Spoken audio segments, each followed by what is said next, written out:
श्री शिवाय नमस्तु भीम हर हर महादेव। स्वागत है आपका हमारे चैनल सनातन धर्म का संसार पर। दोस्तों, आप सभी लोग जानते होंगे कि माघ स्नान की पहली अष्टमी बहुत जल्द आने वाली है, जो कि दोस्तों इस बार 2 फरवरी 2024 दिन शुक्रवार को पड़ रही है। इसीलिए दोस्तों माघ स्नान की पहली अष्टमी है, वो भी शुक्रवार की अष्टमी है, तो इसीलिए इस अष्टमी का महत्व बहुत ज्यादा बढ़ जाता है।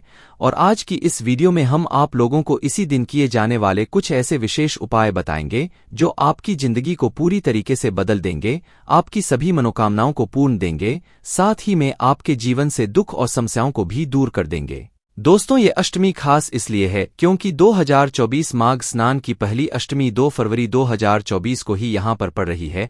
तो इस अष्टमी के दिन आप लोगों को कौन से उपाय करने चाहिए, आइए जानते हैं। दोस्तों, सबसे पहले उपाय के बारे में अगर हम लोग बात करें तो ये आपकी मनोकामना पूर्ति का उपाय है। इस उपाय को जब आप करेंगे तो आपकी जो भी मनोकामना होगी वो पूर्ण जरूर होगी। तो आप कैसे उपाय करना है, क्या उपाय है, वो आप लोग ध्यान से सुनिए।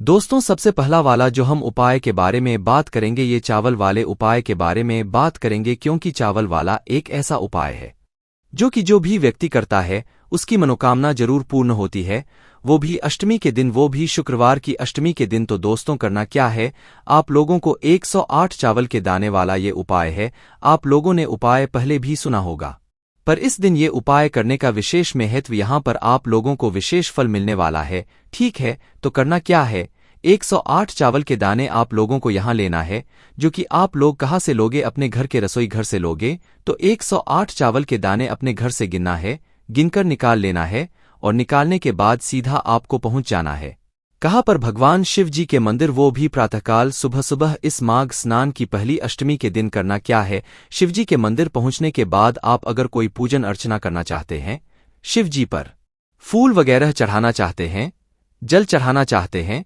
तो पहले चढ़ा दीजिएगा, पहले अपनी पूजन अर्चना कर लीजिएगा। उसके बाद में आप ये वाला उपाय कीजिएगा। उपाय के लिए शिवजी के शिवलिंग के पास में आकर बैठ जाइएगा और अपने वह 108 चावल के दाने निकाल लीजिएगा। चावल के दाने निकालने के बाद आपको क्या करना है कि एक एक चावल का दाना लेना है। कितना कितना चावल का दाना, एक एक चावल का दाना लेना है और शिव जी पर चढ़ाते जाना है।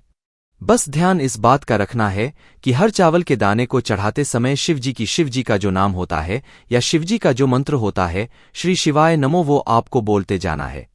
हर चावल के दाने को चढ़ा दो, श्री शिवाय नमस्तु बोलो।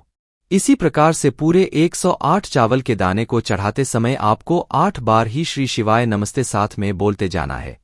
बस आखिरी वाला जो दाना होगा ना, 108वां, उस दाने को चढ़ाते समय श्री शिवाय नमस्ते आप अपनी वो मनोकामना बोल देना, जिस मनोकामना के लिए आप अपना ये वाला उपाय कर रहे हो, आपकी वह मनोकामना जरूर पूर्ण होगी। चलिए दोस्तों, ये वाला उपाय तो हो गया आपकी मनोकामना पूर्ण करने के लिए। जो भी आपके मन की कामना है वे इस उपाय को करने से पूर्ण हो जाएगी। अब उसके बाद में दोस्तों बात करते हैं उस उपाय के बारे में, जिस उपाय को करने से अगर आपके जीवन में, घर परिवार में, घर के सदस्यों के ऊपर बहुत ज्यादा कष्ट है, बहुत ज्यादा आप परेशान हो, तो उस स्थान पर आप लोगों को ये वाला उपाय करना चाहिए। जब आपके जीवन में दुख और परेशानियां बहुत ज्यादा मात्रा में बढ़ रही हो और आप बहुत ज्यादा परेशान हो गए हो कि भाई अब आपके जीवन में बहुत ज्यादा दुख और संकट आ रहे हैं, तो उस स्थान पर आप लोगों को क्या करना चाहिए वो आप लोग ध्यान से सुनो। देखो, सबसे पहली चीज, इस उपाय को करने के लिए आप लोगों को लेना है 7 पीपल के पत्ते। कितने पीपल के पत्ते? 7 पीपल के पत्ते। इसके साथ में दोस्तों आपको लेना है 1 लोटा जल, लेना है 1 लोटा जल। उसके बाद में दोस्तों आपको लेना है थोड़ी सी काली तिल।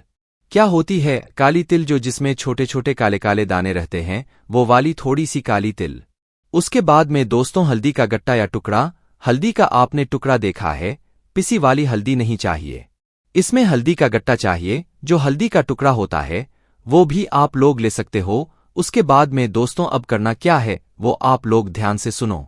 देखो, सबसे पहले जैसे आपने 1 लोटे जल के अंदर ही 7 पीपल के पत्ते डाल लो, थोड़ी सी काली जो ली है वो भी डाल लो, हल्दी का जो गट्टा या टुकड़ा लिया है वो भी डाल लो। ये सभी चीजें डालने के बाद आप लोगों को क्या करना है कि लक्ष्मी प्राप्ति के लिए और अपने जीवन से दुख और समस्याओं को, कष्टों को दूर करने के लिए क्या करना है, इन शिवजी के मंदिर इस 1 लोटे जल को लेकर जाना है और शिव जी के ऊपर इस जल को चढ़ाना है। बस ध्यान इस बात का देना है कि जो 5 पीपल के पत्ते आपने अपने जल पात्र के अंदर डाले हुए हैं वो अपने जल पात्र के अंदर ही लेना, उन्हें शिवजी पर आपको नहीं चढ़ाना है। मात्र जो 5 पीपल के पत्ते होंगे उन 5 पीपल के पत्तों को आपको अपने ही लोटे में बचा लेना है।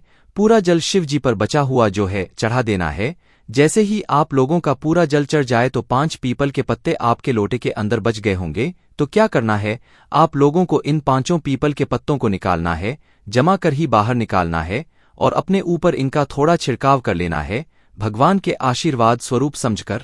छिड़काव करने के बाद या अपने ऊपर इन 5 पत्तों का थोड़ा सा जल छिड़कने के आप लोगों को इन पत्तों को वहीं पर कहीं पर छोड़ देने हैं और भगवान से अपनी मनोकामना एक बार बोल देना है। लक्ष्मी प्राप्ति के लिए कर रहे हो तो लक्ष्मी प्राप्ति के लिए बोल देना है, और जो आप चाहो वो बोल सकते हो। अब दोस्तों, माघ स्नान की पहली अष्टमी है तो इसमें आप लोगों को कनीर के फूल वाला उपाय जरूर करना चाहिए। इसमें मात्र आपको 5 के फूल लाना होता है और इन्हें 5 अलग अलग स्थानों पर चढ़ाना होता है, वो हम आपको बताते हैं। दोस्तों, फूल कोई भी हो पर कनीरों के फूलों का एक विशेष महत्व होता है और पंडित जी ने खुद बताया है कि फूलों को चढ़ाने का क्या बड़ा महत्व होता है। तो आप लोगों को क्या करना है कि कनेर के फूल आपके घर के पास में जहां पर भी लगे हुए हों आप मात्र 5 फूल लेकर आ जाइएगा। कितने फूल? मात्र 5 फूल। 5 फूलों को आप लोगों को 5 अलग अलग स्थानों पर चढ़ाना है, शिवलिंग के ऊपर, ठीक है। तो आप लोगों को इस माघ स्नान की पहली अष्टमी के दिन सुबह सुबह आप लोग क्या कीजिएगा कि भगवान शिव जी के मंदिर जाइएगा। पहले अपनी पूजन अर्चना जल वगैरह सब कुछ चढ़ा दीजिएगा। उसके बाद में आप शिव जी के पास में बैठ जाइएगा अपने उन 5 कनेर को लेकर। 5 करने के फूल जैसे ही आप लोग लेकर बैठ जाएं तो सबसे पहले आप लोग ये ध्यान रख लेना कि इन 5 करने के फूलों को आपको 5 अलग अलग स्थानों पर चढ़ाना है। अगर आपको इस उपाय करने का पूर्ण फल लेना है तो आपको करना क्या है, देखो 5 फूल हैं जिसमें से सबसे पहला फूल आप लोग निकाल लो। सबसे पहले फूल को आप चढ़ाओगे भगवान जी वाले स्थान पर जो कनिष्ठ वाला स्थान होता है, शिवलिंग की जलाधारी के राइट हैंड साइड पर, मतलब सीधे हाथ पर। उसके बाद में दूसरा जो करने का फूल होगा वो चढ़ाओगे आप लोग लेफ्ट हैंड साइड पर, उल्टे हाथ पर होता है कार्तिकेय जी का स्थान। तो 2 कनेर के फूल आपने यहां पर चढ़ाए। अब जो तीसरा कनेर का फूल चढ़ाओगे आप लोग वो चढ़ाओगे बिल्कुल जलाधारी के बीचों बीच जहां पर माता अशोक चंद्र जी का स्थान होता है। 3 स्थान हो गए। अब जो चौथा कनेर का फूल आप लोग चढ़ाओगे वो माता जगदम्बा जी के हस्तकाल पर चढ़ाओगे या शिवलिंग का जो कटी भाग होता है वहां पर कहीं पर भी आसपास आप लोग चढ़ा सकते हो। और जो आखिरी वाला कनेर का फूल आप लोगों का होगा वो आप सीधा शिव जी के शिवलिंग के ऊपर चढ़ाओगे। शिवलिंग के ऊपर या आखिरी वाला फूल चढ़ाने के बाद आपकी जो भी मनोकामना हो, जो आप भगवान से बोलना चाहते हो वो आप लोग बोल सकते हो, ठीक है। और भगवान से प्रार्थना भी जरूर कर सकते हो।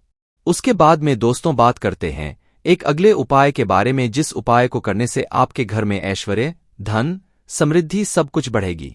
ये जो उपाय है ये दीपक वाला उपाय, अगर इस दिन हो सके तो भाई शाम के समय प्रदोष काल में 2 जगह पर दीपक आप लोग चाहो तो भाई लगा सकते हो और नहीं चाहो तो भाई नहीं लगा सकते हो। कि अगर आपको अपने घर में धन की प्राप्ति करवानी है, धन की समस्या से जो है दूर होना है, तो इसलिए आप 2 दीपक वाला उपाय ये जरूर कर लेना। करना क्या है, 2 दीपक तैयार करने हैं। 2 दीपक वाले उपाय में और 2 दीपक जो करोगे वो आटे के दीपक तैयार करोगे और दोनों ही दीपकों के अंदर एक एक गोल बाती भी रखोगे। गोल बाती रखने के बाद इनके अंदर डालोगे आप शुद्ध देसी गाय का घी। घी डालने के बाद आपको इन मतलब दोनों दीपकों को 2 स्थानों पर लगाकर आना है, जिसमें से सबसे पहला जो स्थान है वो है शिवजी का मंदिर। शिवजी के मंदिर में जब जाओगे तो अपना पहला जो दीपक है उसको वहीं पर जलाकर शिव जी के शिवलिंग के पास में रख सकते हो, या शिवजी के जो मंदिर जी के प्रांगण मंदिर की जो चौखट होगी चौखट पर भी जो है आप लोग ये वाला दीपक रख सकते हो। और आपने यहां पर एक दीपक लगाया। अब जो दूसरा वाला दीपक होगा वो आप लेकर जाओगे बेलपत्री के पेड़ के नीचे। बेलपत्री के पेड़ के नीचे जाकर आप लोगों को क्या करना है कि ये जो दूसरा दीपक है वो बेलपत्री के पेड़ के नीचे लगा देना है। और भगवान से जब आप पहला दीपक जब भी अपने घर में लक्ष्मी प्राप्ति के लिए प्रार्थना करना, और जब ये दूसरा दीपक आप लोग यहां पर बेलपत्री के पेड़ के नीचे लगाओ, जब भी आप लोग भगवान से प्रार्थना करना अपने घर में धन समृद्धि को बढ़ाने के लिए। दोस्तों बात करते हैं अगले उपाय के बारे में। दोस्तों ये वाला जो उपाय है ना, ये आपके जीवन में आपकी सारी दुख और समस्याओं को दूर कर देगा, ठीक है। अब करना क्या है, ध्यान से सुनो, देखो, एक बार आप लोगों को मात्र हफ्ते में ये वाला उपाय करना है, जो कि आप लोगों को इस माघ स्नान की पहली अष्टमी पे करना है। आप लोग क्या करोगे, जब सुबह एक लोटा जल लेकर जाओगे ना, तो एक लोटा जल के अंदर मात्र आप लोगों को लाल चंदन डालना है। क्या डालना है? लाल चंदन डालना है ना। तो एक लोटा जल तो आप लेकर वैसे ही जाओगे, बस उसके अंदर एक थोड़ा सा, एक चुटकी आप लोग मानकर चलो लाल चंदन आप लोग डाल लेना। एक चुटकी लाल चंदन डालकर इस जल को लेकर आप लोग कहाँ पर जाओगे? शिवजी के मंदिर में जाओगे।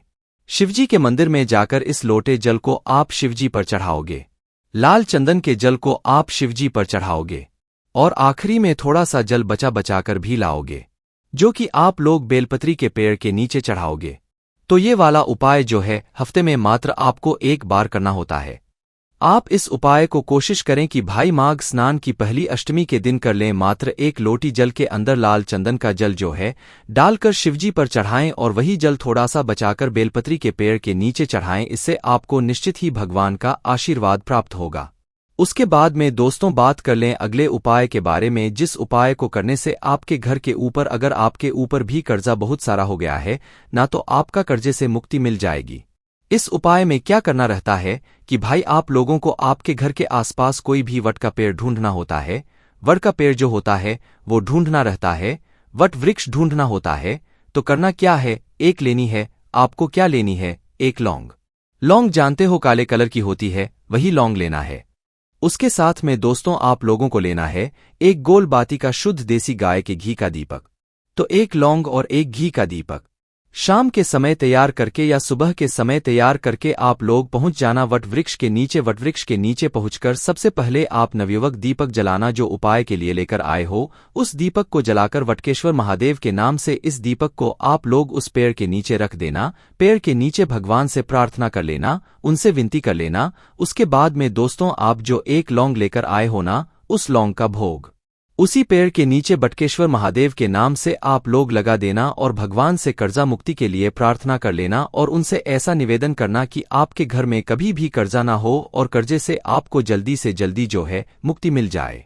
दोस्तों माघ स्नान की पहली अष्टमी है, भले ही वो शुक्रवार के दिन पड़ रही है, इसका महत्व बहुत बड़ा है। आप भगवान को प्रसन्न करने के लिए एक बेलपत्र भी चढ़ाओगे शिवजी पर, वो प्रसन्न होंगे। एक लोटा जल भी चढ़ाओगे तो भी वो प्रसन्न होंगे। अगर एक कने का फूल या एक पारिजात का फूल, हर श्रृंगार का फूल भी चढ़ाओगे तो भी वो प्रसन्न जरूर होंगे। आप चाहो तो कुछ ना भी बोलो तो भी आपकी मनोकामना जरूर पूर्ण होगी इन सभी उपाय को करने से। बाकी दोस्तों इन उपाय करने में आपको कोई भी दिक्कत, समस्या, परेशानी आती है तो आप हमसे कमेंट करके पूछ सकते हैं। श्री शिवाय नमस्तु भीम, हर हर महादेव।